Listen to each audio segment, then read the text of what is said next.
US में हर साल 10 लाख नए बिजनेस स्टार्ट होते हैं, जिसमें से 40% अपने पहले 1 साल में ही फेल हो जाते हैं और 80% अगले 5 साल में, और बाकी बचे में से 80% और अगले 5 साल में फेल हो जाते हैं।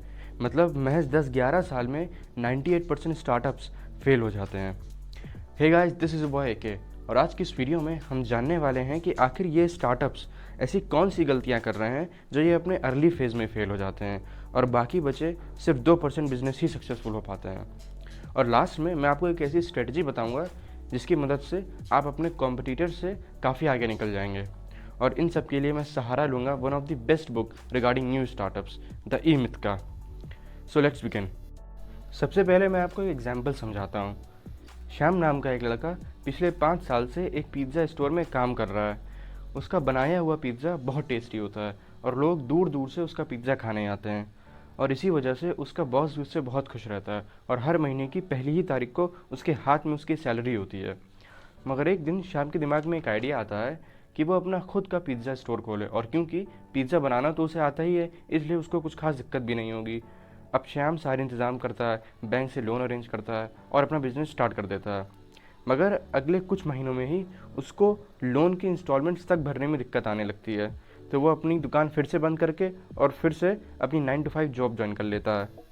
अब ऐसी ही कहानी किसी न किसी फॉर्मेट में हमारे किसी रिश्तेदार, दोस्त या शायद खुद हमारे साथ हुई होगी। अब ऑथर के हिसाब से इस केस में श्याम की सबसे बड़ी गलती यह है कि उसे पिज़्ज़ा बनाना आता है, तो उसे ये भी लगा कि वो पिज़्ज़ा बेच भी लेगा। पिज़्ज़ा बना पाने में और पिज़्ज़ा बेच पाने में बहुत फ़र्क होता है। अब आपके मोहल्ले के गुप्ता जी का बर्गर टेस्ट में मैकडॉनल्ड्स के बर्गर से भी अच्छा होता है, लेकिन फिर भी गुप्ता जी के पास सिर्फ एक ठेला है या फिर एक दुकान है, मगर मैकडॉनल्ड्स के पास आज 40,000 से ज़्यादा फ्रेंचाइजी है। किसी भी बिजनेस को स्टार्ट करने में 3 लोगों की ज़रूरत होती है। पहला टेक्नीशियन, दूसरा मैनेजर और तीसरा एंटरप्रेन्योर। टेक्नीशियन वो जो खुद काम करके प्रोडक्ट बनाता है। फॉर एग्जांपल, पिज़्ज़ा शॉप में टेक्नीशियन हमारा श्याम है, और मैनेजर वो जो सभी चीज़ों को ऑर्गेनाइज रखता है। कैश का हिसाब किताब रखना, एम्प्लॉय की सैलरी, सारा काम सही तरीके से हो रहा है, ये सब देखना मैनेजर का ही काम होता है। और एंटरप्रेन्योर वो जो बिज़नेस को स्टार्ट करता है, बिज़नेस के लिए गोल्स सेट करता है, और बिज़नेस का प्रॉफिट और लॉस ये सब इसी का होता है। और ज़्यादातर न्यू बिजनेसमैन में 70% टेक्नीशियन और 20% मैनेजर और 10% एंटरप्रेन्योर होता है, जबकि आइडियल रेशियो ये होना चाहिए कि 33% टेक्नीशियन, 33% मैनेजर और 33% एंटरप्रेन्योर होना चाहिए। अब ऑथर के हिसाब से श्याम टेक्निकली तो बहुत अच्छा है, क्योंकि उसे पिज़्ज़ा बनाना तो बहुत अच्छे से आता है, मगर एक अच्छा मैनेजर और एक अच्छा एंटरप्रेन्योर नहीं है। मोस्ट ऑफ द स्टार्टअप्स को हम अपने हिसाब से डिज़ाइन करते हैं, बल्कि हमें बिज़नेस को कस्टमर के हिसाब से डिज़ाइन करना चाहिए। एक अच्छा एंटरप्रेन्योर बनने के लिए सबसे पहले हमें अपना विज़न लॉन्ग टर्म रखना पड़ेगा, मतलब हमें दूर की सोचनी चाहिए। फॉर एग्जांपल, जब IBM के फाउंडर टॉम वॉटसन से पूछा गया कि IBM कंपनी इतनी सक्सेसफुल कैसे हो गई, तो उन्होंने कहा कि जब उनकी कंपनी बिल्कुल नई थी तब भी वो उसे ऐसे देखते थे कि एक दिन उनकी कंपनी दुनिया की सबसे बड़ी कंपनी में से एक होगी, और अपने सारे डिसीजंस इसी को ध्यान में रखते हुए लेते थे। अब ऑथर के हिसाब से टॉम वॉटसन यहाँ पर एक ट्रू एंटरप्रेन्योर है। और रही बात एक अच्छा मैनेजर बनने के लिए, तब आपको सबसे पहले एक SOP यानी स्टैंडर्ड ऑपरेटिंग प्रोसीजर बनाना है। मतलब एक एम्प्लॉय की सैलरी से लेकर सारा काम आपको रिटर्न फॉर्म में अवेलेबल करना है। फॉर एग्जांपल, एक पिज़्ज़ा शॉप में आपको पिज़्ज़ा बनाने का तरीका, आपको पिज़्ज़ा का प्राइस, रॉ मटेरियल कहाँ से लेना है, शॉप की टाइमिंग, सब कुछ आपको लिखना है। देखिए, रिसर्चर्स कई बार प्रूव कर चुकी हैं कि जब भी आप कोई चीज़ लिख लेते हो तो उसके पूरा होने के चांसेस 10 गुना बढ़ जाती हैं। अब इस बुक का एक और बहुत इंपॉर्टेंट पॉइंट है जिसके बिना आपका बिजनेस 2 दिन भी नहीं चल पाएगा, वो है converting feedback into feed forward instead of ignoring it.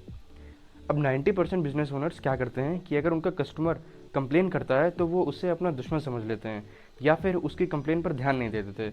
अरे, अगर आपका कस्टमर कंप्लेन कर रहा है तो वो सिग्नल दे रहा है कि वो आपके प्रोडक्ट को ख़रीदना चाहता है, बस आप अपने प्रोडक्ट में थोड़ा सा इम्प्रूवमेंट कर लो। वरना उसको क्या, वो तो आपके प्रोडक्ट को छोड़कर आपके कॉम्पिटिटर के पास चला जाता है, लेकिन उसको आपके साथ रहना है, तभी वो आपके प्रोडक्ट की कंप्लेन कर रहा है आपसे।